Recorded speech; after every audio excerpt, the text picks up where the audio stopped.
local family.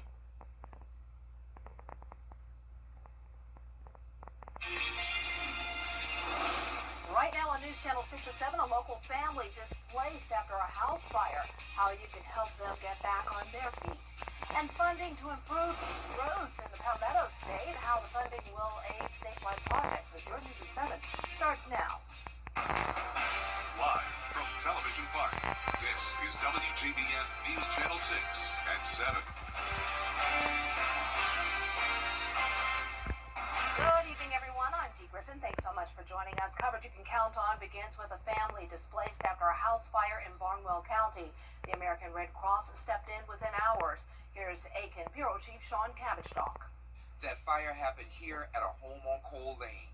A neighbor told me it all happened fast, and now the focus is helping a mother and her children get back on their feet. It happened sudden. It happened real sudden because I had just been outside with my dog earlier that day. So, you know, it really just was a thing that happened real quick. Red Cross volunteers are helping the family with food, clothing, shelter, and other resources. I hate that happened with her and her kids. And she been living it for so long, you know what I'm saying? One neighbor who did not want to be identified was there just after the blaze started. I just, you know, seen the mother of the kids and all of them, you know, coming out the house, and you know, she driving further away with her vehicle. And the house was just in a big fight. He says multiple fire departments responded. He hopes the community comes together to help the family. Because I know her personally, you know what I'm saying? So some people, good people don't deserve it, but you know, God always do things for a reason, and a lot of times for the better. We reached out to the Barnwell County Fire Coordinator, but haven't heard back. Meanwhile, in South Carolina, the Red Cross responds to about 6 home fires a day, up 30% in colder months. CSRA firefighters are warning people about the dangers of heating their homes this winter. The space heaters use a lot of electricity running through that cord. The longer the cord is, and add an extension cord will increase the heat in that cord. You can create failures in the extension cord or the heater itself. And especially if the cords are run under carpet or things are piled on it, the heat don't dissipate like it should. So you get a electrical fire. The Red Cross says donations help families after fires and other disasters. We have a link on our website. In Barnwell County, I'm Aiken Bureau Chief Sean Cabbage-Stock, WJBF News Channel 6. A former deputy jailer in Richmond County on the wrong side of the law tonight. Avery Wood has been charged with rape, sexual assault, and violation of oath. Wood is accused of sexually assaulting a female inmate at the Webster Detention Center multiple times between October and November of last year. The inmate has been transferred to another facility. Wood was fired Monday and arrested today. He is in jail at the Webster Detention Center. It is time now for a first look at our forecast, and Chief Meteorologist Jennifer Tracci joins us now with another beautiful, warm, but cloudy day. Yeah, definitely more clouds than sunshine this week, Dee, but the warmth is just beginning. We are going to see those temperatures really start to surge tomorrow afternoon. But right now on our Terry Lambert Hyundai Skyview cam, looking good there in Aiken. Today's almanac shows that we started out nearly 10 degrees above average, 44, and then same story in the afternoon, made it to 68 with the average high being 59. We're not even at 59 yet. We're still seeing a lot of 60s across the area, 62 in Augusta, 62 in Aiken, Sparta at 61, and then Washington is down to the upper 50s. Winds are coming out of the southwest, only up to 10 miles per hour sustained. The gusts were up to around 20 to 25 earlier today, but now they're all under 20 mile per hour. And our satellite and radar just showing the cloud cover, no rain at this time. We're going to keep it dry tonight other than a stray sprinkle here and there. Upper 50s for the most part tonight. Now looking ahead, we'll see a little bit of sunshine tomorrow afternoon as we push to 74 in the afternoon, and then we'll see more cloud cover leading up to our next rain yet Saturday. More details coming up. Back to you, Dee. All right, thanks so much. We'll see you in a few minutes. The Columbia County Chamber of Commerce has a new leader. Yesterday, Heath Taylor was named as their new president and CEO. He has more than a decade of experience with the Columbia County and Aiken Chamber. He'll officially begin his new role on February 1st. Augusta leaders debating big dollars for city projects after putting off the vote last summer. Commissioners scheduled to approve a $325 million project package, and they are pushing to add $25 million to construct a major sewer line to the Development Authority's mega economic development site in South Augusta. It is. It is to spur economic development out that way, and it's a good tool for them to have when courting industry. So I think it's badly needed. I was sorry to see it cut. The proposal's biggest ticket item is $85 million to create 300 new beds at the Webster Detention Center. The plan to vote on the sales tax packages in May, and the commission has been voting up until this minute, and we are awaiting word on their exact decision. So be sure to tune in tonight at 11. We'll have a full look at what they decide about the budget. Well, a road project about to get underway SPLOS, I should say, back to Richmond County, about the SPLOS. We'll have that for you tonight. About to get underway in Aiken County, the South Carolina DOT will be repairing the Sandbar Ferry Road Bridge over the Savannah River. One westbound lane over the bridge will be closed, and westbound traffic will merge into one lane. Work is expected to begin on Monday. Governor Henry McMaster announced that his 2026 executive budget will include a request for an additional $1.1 billion to keep road projects on schedule. Ripley Simone reports. Governor McMaster says the new surplus money will keep road projects moving and on schedule despite inflation and rising construction costs. Projects like the widening of I-26 and I-95, whose costs have increased the past 3 years. The governor's announcement comes after a request from SCDOT's Secretary Justin Powell, who says inflation has affected the highway construction industry nationwide. Secretary Powell says the widening of Interstate 95 from the Georgia border to Point South has seen a 132% increase in construction cost. He also says the widening of Interstate 26 between Charleston and Columbia saw an increase of 50% from over $2 billion to $3 billion. Additional funding that Anna Peterson, who's traveling to Charleston, agrees is needed, but added that infrastructure funding should also come from developers. Secretary Powell says additional funding will also help DOT move forward with getting interstate widening projects for I-85 in Anderson and Oconee counties and I-77 in York and Chester shovel-ready in the next few years. Another example of funding uses is the DOT's ability to pave highway lanes. SCDOT reports that in 2017, using 1 penny of the state's gas tax, they could pave 114 miles. In 2025, SCDOT could only pave 87. Truck driver Josh Griffin, who commutes on I-85 frequently, told us that repaving should be a big priority. The potholes along the roads have messed his truck up. In the last 4 years, Governor McMaster and the General Assembly have approved state budgets that contained $1.4 billion in funding for new construction and improvements to state roads and interstates. In Anderson County, Ripley Simone. And Governor McMaster says he will release his executive budget for the 2026 to 2027 fiscal year in the coming days. And I want to give you an update about the Augusta-Richmond County budget, the SPLOS vote. It did pass. Our George Escala just gave me the information. It passed today, and it's for $375 million. And we will have more information as George provides it. That will come your way tonight at 11. Well, coming up, a rare case against an officer accused of not doing enough during a school shooting. We'll have the opening statements up next.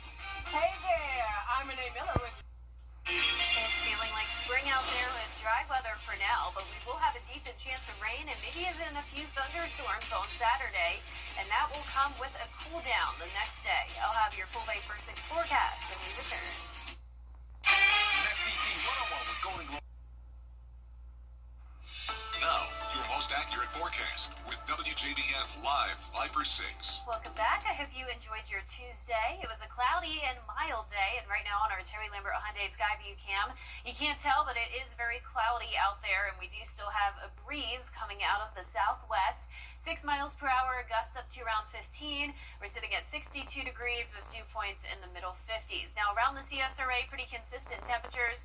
Notice we're at 59 in Saluda, and then same thing in Swainsboro, and everyone else mostly in those lower 60s. So satellite and radar showing cloud cover all across the southeast ahead of this cold front. So this is a dry front, other than a few sprinkles here and there tonight into tomorrow morning. It's going to stay dry.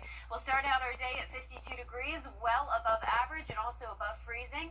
And then once we get into the afternoon, we will push all the way into the 70s and the sun will come out just a little bit. So spring-like warmth this week across a good chunk of the nation. We're going to have this high pressure build in the area, and that will bring those near record warm temperatures. Now, as usual though, whenever it gets abnormally warm, we have to think about storms and severe weather, and there is a marginal level 1 risk of that for Thursday across parts of the Midwest down to Texas, including the Mississippi River area down in Mississippi. And as for our future cast, we're going to be watching this cold front move through as we go into Saturday. But this is the first front tonight, and it's not going to do much other than bring us the cloud cover tonight. As it clears out tomorrow afternoon, once again, we'll see a little bit of sunshine, but clouds quickly move back in once we get into Thursday afternoon. And that's all thanks to this moisture coming in with a south wind ahead of our next system. So mostly cloudy skies expected Thursday and Friday, but we'll keep it dry. You can see this is going to be a powerful cold front bringing a gusty wind threat over there towards the Mississippi Valley region. And then we're also going to see the possibility of even some spin-up tornadoes. Now, it will start to lose its strength as it pushes into Georgia, but I do still think there's a chance of some severe storms. Now, once it gets to the CSRA, that chance of severe weather will start to dwindle down, and that's typical with these cold fronts. So here's Saturday at 1 p.m. As of now, our models keep it dry until then, but once we get to around 3 o'clock in the afternoon, rain starts to move in, some heavier downpours possible, some thunder and lightning, and I wouldn't be surprised if maybe our northwestern counties are put under that marginal risk of severe weather, but it shouldn't be a widespread issue across the entire CSRA. We have Border Bowl at 1 p.m. on Saturday, so I do have that chance of rain in the forecast. It'll be breezy with a southwest wind helping to warm us up into the middle 70s. Now, once that cold front pushes through, we're dropping to the 50s again, and all of next week looking much cooler. But our low temperatures tonight are going to be what our highs will be next week in the low to mid 50s. Highs tomorrow are going to be in the low to mid 70s. And here's that 10-day forecast. You can see the rain chance on Saturday, a few morning showers possible Sunday, and then another slight rain chance next Wednesday with those temperatures in the 50s and a freezing start to Monday morning. Now back to you, Dee. All right, thanks so much. We are just 4 days away now from Border Bowl 13, the CSRA's high school football all-star game, pitting the best players in our part of Georgia against the best players in our part of South Carolina. This year's game will take place at Harlem High School. Tickets are on sale now. Just scan the QR code that's going to appear on your screen in just a second. We also have the info at WJBF.com. All proceeds go to the Ronald McDonald House of Augusta. And we hope you join us for our Border Bowl preview special right here on News Channel 6 and our WJBF 6 Plus app.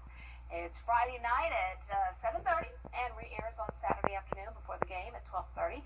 Count on us to break down the storylines, sights, and sounds from both team practices and reveal the rosters. Well, coming up, changes are coming to vaccine recommendations for children. We'll hear what doctors have to say about the update when we return. Let's go! During the Rooms to Go Kids New Year's Day. The latest video in one click at WJBF.com. The WJBF Live Viper 6 Skyview Network is sponsored by Terry Lambert Hyundai. Low prices, big selection, and committed to quality customer service. The state of Georgia is reporting some of the highest flu outbreaks in the nation. The Department of Public Health says 29 people have died from flu complications in the Peach State, which is nearly 1,600 having to go to the hospital since October. You know, unfortunately for Georgia, the percentage of Georgians getting flu shots are always not very good, and they're actually worse this year. And we're definitely seeing a significant number of patients going to the hospital with flu and also having complications, ending up in the ICU with pneumonia. And unfortunately for some people, they succumb to their illness. Health officials say it's not too late to get a flu shot and warn cases could spike now that people have returned to work and school. Well, coming up, a tropical cocktail making a return. We'll have the story after the break. When it comes to choosing a lawyer after an accident, local experience matters. I'm Austin Jackson. I've been helping accident victims in Augusta, Aiken, and the entire CSRA for over 10 years, and I'm ready to help you right now. Call Austin Jackson, the Augusta guy. The New Year's sale is almost over. Hey, great. Black excellence. Its importance goes beyond just a single month each year. That's why News Channel 6 proudly presents Celebrating Black Excellence 365. Each month will highlight an individual or organization who inspires their community and improves the lives of people around them. If you know a deserving recipient, visit WJBF.com and fill out the nomination form.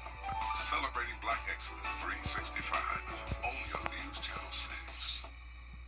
We was riding down the highway, the logging truck turned, the logs came through, hit me in the head, and hit my daughter-in-law in the face. I had saw Austin's commercial on TV. I looked his number up on the internet, and he got right back to me. Is the year of the PCCB, Pina Colada, coming back? The drink has been around since the 1950s and is often considered a wedding reception drink or a tropical vacation cocktail. According to trend experts, younger people are big on the nostalgia of the rum-filled drink, but bartenders are also making their own modern-day twist on the drink, such as making a colada old-fashioned or switching out rum for tequila or switching the pineapples to strawberries. Interesting. Yeah, I mean, that's a classic. To me, it's not even nostalgic. I thought it was still very relevant today. But I haven't heard anything about a pina colada in so many years. So. Oh, really? Yeah, so it is to you. Mm-hmm. Yeah. I feel like I've had them. Yeah. You know, like whenever I'm in a tropical location, that's kind of like the go-to. Yeah. I don't like coconut, so it was never my go-to. Really? Mm-hmm. I like them. You know, strawberries in there, whatever. I drink it all. The pineapple's good, but I'm just not a coconut girl, so that's fair. I just never, when we go on vacations and stuff, I would never get them. When I go on my girls' trips and stuff, never got them. Huh. But I'm glad you did and you enjoyed. Oh yeah, I mean, I love coconut. And, I mean, they're very tasty. Yeah, I'm a rum now. I like me some rum, but yeah. Just not in the pina colada. Yeah. Noted. All right, well, our forecast is showing some spring-like weather this week. Maybe not summertime weather exactly for a pina colada, but definitely warmer than normal for this time of the year. And then we'll also see a rain chance on Saturday. That will lead to a cool down early next week. So we do have that cold front coming through. That'll drop our temperatures from the 70s to the 50s. And don't you all run and tell my mother she drinks rum. Don't tell her. Our next news is at 11. Have a good night.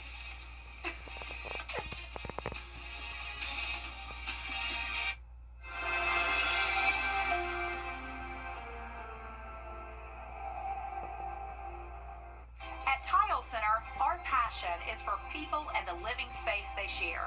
We totally understand that your home is a big part of your life, and our goals are to inspire your creativity. We'll help you feel comfortable about transforming your living space into a showplace you can be really proud of. Come see why for yourself at any of our locations at Tile Center or online at tilecenter.com. Your tile and stone experts.